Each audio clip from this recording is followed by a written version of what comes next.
Assalamualaikum warahmatullahi wabarakatuh. Oke, kita pertemuan ini akan membahas tentang komponen-komponen peta. Yang pertama, Ibu jelaskan itu mulai dari kita buat garis dulu.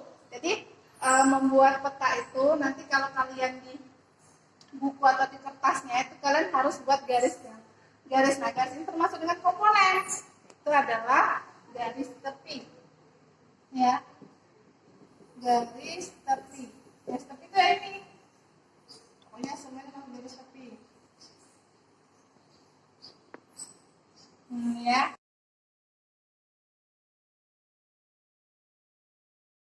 Yang kedua itu adalah muka peta. Muka peta sendiri adalah bentuk dari muka bumi itu yang ada di dalam peta. Biasanya misalnya seperti ini. Nah, dari peta itu dikatakan muka atau wajah petanya.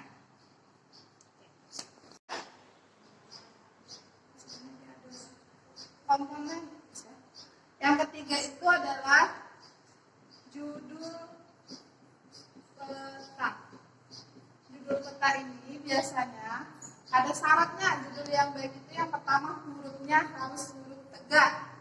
Syaratnya ya, syarat judul. Yang pertama itu hurufnya harus tegak. Yang kedua kapital. Yang ketiga harus ukuran tulisannya lebih besar daripada yang lain. Lebih besar dari yang lain. Nah, judul yang baik itu harus, misalnya ya, di sini ada peta curah hujan. Peta curah hujan Kabupaten Banyuasin.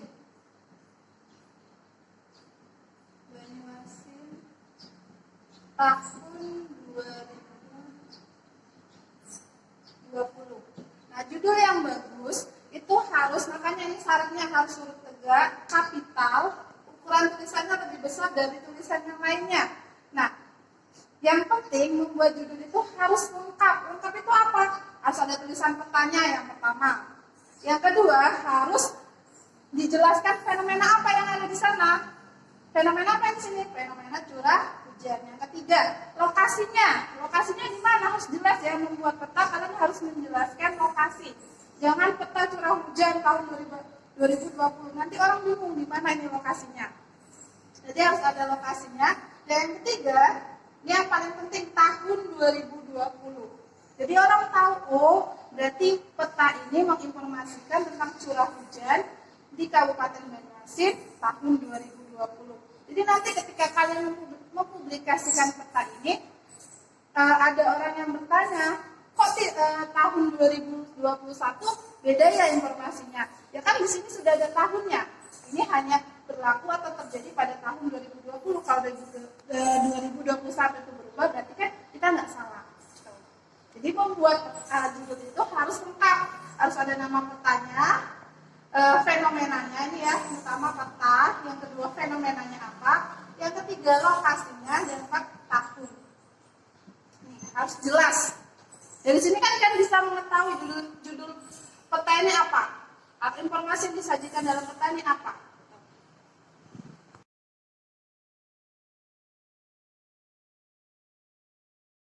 Komponen selanjutnya itu adalah orientasi. Empat ya, komponen keempat, orientasi. Orientasi itu apa? Petunjuk arah. Jadi harus tahu, kalian harus memberikan arah utaranya kemana, minimal arah utara ya. Misalnya kalian mau di sini, ini aja. Gak apa-apa, yang penting harus ada orientasinya. Minimal ya, harus ada petunjuk seperti ini. Atau bisa juga banyak lagi contohnya, ada yang kayak gini. Nanti di arsir dikasih, yang penting ada petunjuknya, mau lengkap dan atau yang mau kayak gini, utara, selatan, timur, barat, bisa juga seperti itu. Banyaklah contohnya. Lihat, orientasi atau petunjuk arah.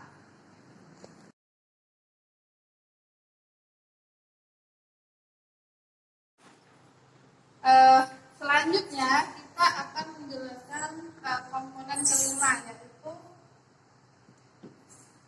skala peta. Nah, skala ini yang paling penting ya, harus wajib. Dan di dalam peta harus mencantumkan dua skala. Yang pertama skala angka. Skala angka itu yang seperti ini. Skala 1 berbanding misalnya 200.000. Yang kedua, lihat, ini skala angka. Yang kedua, skala garis.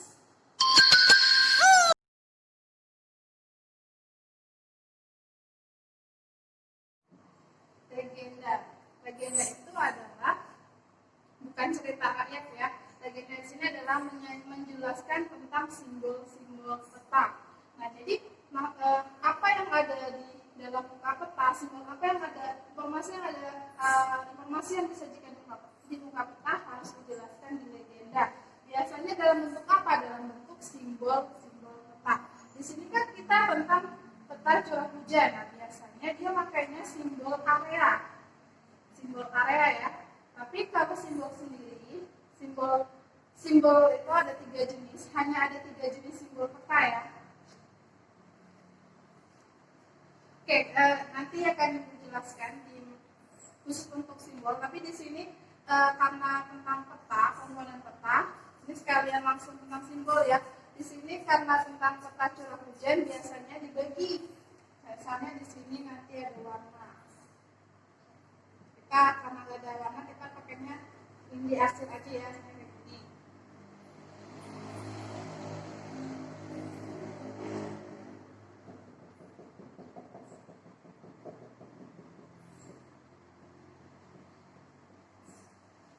Nih, misalnya di sini simbol garis. Ini terangannya curah hujan tinggi, sangat tinggi. Sedangkan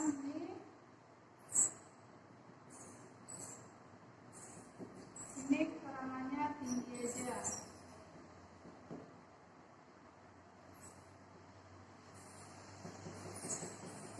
Ini sedang.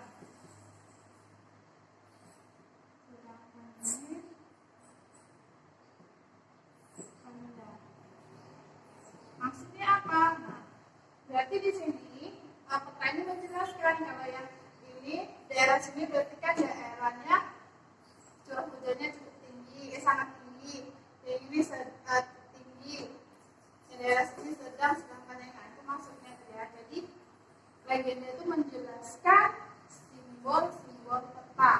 Nah, di legenda ini harus jelas apa yang ada di muka peta, harus kita taruh di legenda. Jangan sampai apa yang ada di legenda tidak ada di dalam muka peta, harus ada ya. Dan jangan sampai juga kalian menghilangkan yang ada di muka peta atau mengadakan di muka peta ini nggak ada simbol kota sebenarnya. Tapi kalau di sini buat simbol kota di sini kota, itu salah ya.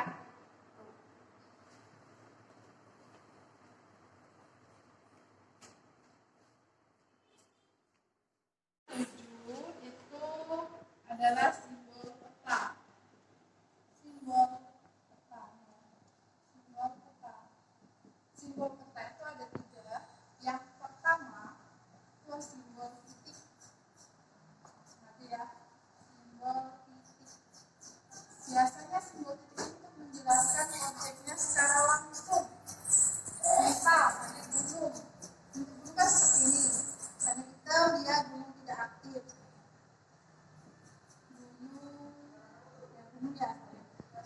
Sekolah, biasanya sekolah yang seperti ini ada benderanya. Nah, di sekolah dia menyerupai wujudnya. Juga hewan, misalnya mau gambar apa, yang pinter ya. Biasanya kalau simbol itu menyerupai wujudnya. Bisa juga pohon kelapa kayak gini. Hewan atau barang tambang itu biasanya masuk ke simbol titik. Yang kedua itu simbol garis. Yang namanya simbol garis biasanya menunjukkan simbol garis. Misalnya ada batas wilayah, ada yang kayak gini. plus minus, plus minus. Ada yang titik 3. Ada juga yang titik 1, 2. Ini yang penting dia menjelaskan wilayah dalam sama wilayah luar. Ini beda antara batas kabupaten terluar di sini. Ini ya, batas kabupaten, pakainya kita plus, minus, plus, minus. Nah yang di dalam berarti jangan sampai plus minus lagi, di dalam pakainya sananya garis titik 3 dan juga sampai titik 1. Terserah, yang penting dia membedakan. Tapi sebenarnya ada kaidahnya. Ada yang saya ini batas negara, ada yang di tempat dia batas provinsi, misalnya titik 2, titik 3 itu batas kabupaten. Yang penting dia membedakan antara wilayah luar sama wilayah dalam. Ada juga sungai, ada juga ini ya sungai. Rel kereta api, rel kereta api kayak gini ya.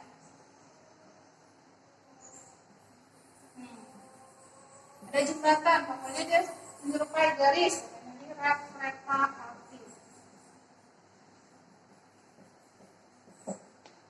Ada lagi biasanya jalan. Nah jalan ini biasanya warnanya itu membedakan ya. Ini simbol kedua, garis yang ketiga itu adalah simbol area atau luasan. Maka kenapa dikatakan luasan? Karena dia biasanya memakai daerah yang cukup luas. Misalnya kita mau pakai daerah sawah, bisa juga kayak bimbingan sawah. Dan simbolnya kayak gini. Tergantung. Pokoknya kalau dia pakainya yang luar bentuknya kotak, ada warna hijau, warna kuning, warna biru. Nah itu termasuk simbol area atau luasan. Pokoknya dia wilayahnya sangat luas, jadi dia pakainya simbol area atau luasan. Oke. Komponen yang ke-8 itu adalah insert peta. Insert peta itu adalah peta yang lebih kecil tetapi dia menjelaskan wilayah lebih luas. Misalnya di sini kan kita membuka petanya Kabupaten Banyuasin. Nah orang luar atau Sumatera Selatan tidak tahu Banyuasin itu di mana, makanya butuh insert. Nah kita buat insert apa? Karena Kabupaten Banyuasin ada di Sumatera Selatan, kita buat peta Sumatera Selatan. Makanya judulnya insert peta Sumatera Selatan. Ini muka petanya. Nah yang diatur ini wilayah peta Kabupaten Banyuasin. Berarti kita kasih keterangan di sini. Simbol area, keterangannya peta Kabupaten Banyuasin. Jadi tujuannya apa? Oh, Kabupaten Banyuasin itu berada di Sumatera Selatan. Selanjutnya, komponen ke-9 itu adalah sumber peta. Sumber peta maksudnya apa? Nah, kalian membuat peta ini dapatnya dari mana? Misalnya dapat datanya dari BPS. BPS sebenarnya Banyuasin. Oh, di sini kasih keterangan dari sumber peta. Sumber peta maksudnya apa? Nah, kalian dapat datanya dari mana? Kalian sumber peta itu dapat data curah hujan dari BPS Banyuasin. Atau juga sebenarnya kan kita petanya dapat dari peta RDI. Jadi sumbernya ada dari BPS Banyuasin dan peta RDI. Harus ya, wajib. Karena kalau kita nggak mencantumkan berarti kita menjiplak punya orang. Tapi kalau kita mencantumkan berarti jelas kita ngambilnya dari BPS Banyuasin dan peta RDI. Adalah nama pembuat dan tahun pembuatan.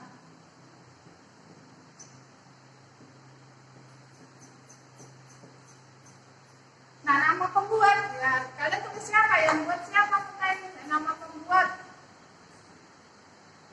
Pembuat. Itu 5 tahun pembuatan. Ya karena ini buatnya sekarang 2020 ya kita di tahun 2020. Oke, selanjutnya ada yang ke-11. Komponen yang ke-11 ya. 11 itu adalah garis astronomis. Garis astronomis itu apa yang ini? Ada lintang, bujur. Ini.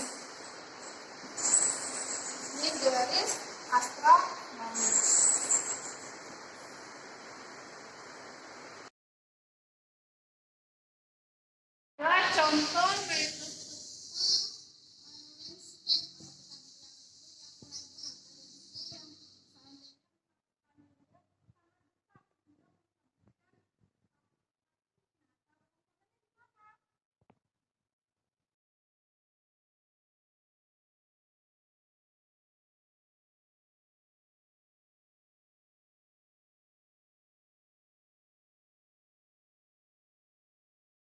layout. Contoh layout.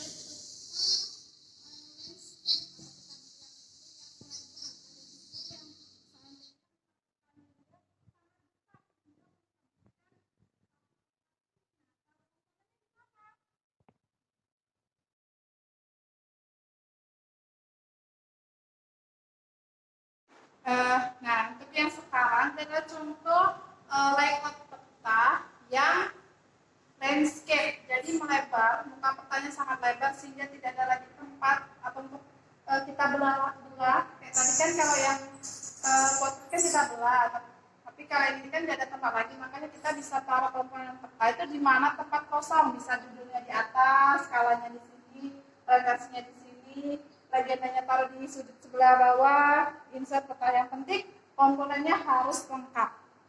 Beda ya sama yang layout tadi dengan yang sekarang. Jadi ada dua macam layout peta.